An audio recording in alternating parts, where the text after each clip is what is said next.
I want to be fluent. This is probably a phrase that you've either said or heard before. But what does this actually mean? Because the problem is a lot of people want to be fluent, but it's something that a lot of people don't know how to define. So you're chasing something that you don't really know what you're chasing. In this video, I will break down my definition of fluency, and hopefully it can help you create your own definition of fluency. So for me, fluency is not perfection. A lot of people think that being able to speak like a 100% native is fluency, knowing all the technical vocab that not even some natives know, or even making no mistakes. If this is what fluency is, then natives are not even fluent. So if fluency isn't perfection, what is it? So for me, fluency is the ability to communicate your thoughts smoothly without constantly being stuck. So it's not perfect, it's a bit messy, but it's smooth. So it's okay to pause sometimes, simplify what you want to say, and make small mistakes from time to time. Here's why people feel not fluent. I feel like a lot of learners, they judge themselves a little too harshly.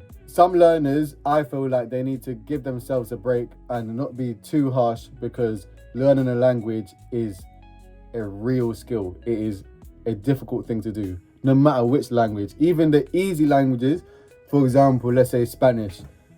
Someone that learns Spanish, I think anyone could tell you it's a hard thing to do. Maybe comparing Spanish to, let's say, Mandarin, then you would say, yeah, learning Spanish is easy. That's if you're comparing it to something 10 times as hard. But the action of learning a new language, learning the patterns, learning the way that people speak, learning pronunciation, it's a difficult thing to do. But some learners think if they hesitate a little bit, it's not fluency. They'll think, oh, I made a grammar mistake. It's not fluency. I couldn't say exactly what I wanted to say. I had to simplify it instead.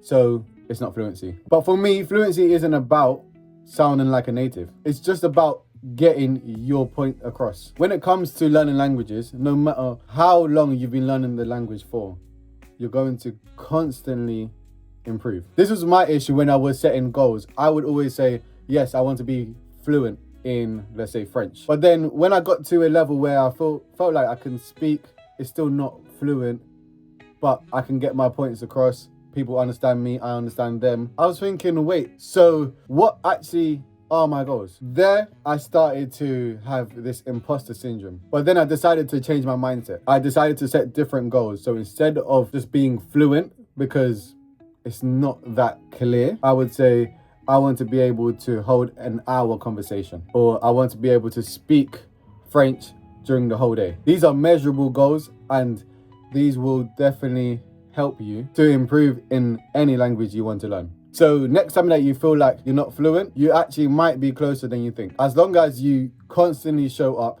you will see improvements. So make sure you change your mindset. Don't think about just becoming fluent. Think about setting different type of goals. For example, like I said, being able to speak your target language throughout the whole day without speaking your native language. And if you can already do that, maybe try it for a week. The main thing is to set goals that forces you to speak more than you currently do. So if this video has helped you, make sure you give this video a thumbs up, subscribe, comment, and until next time.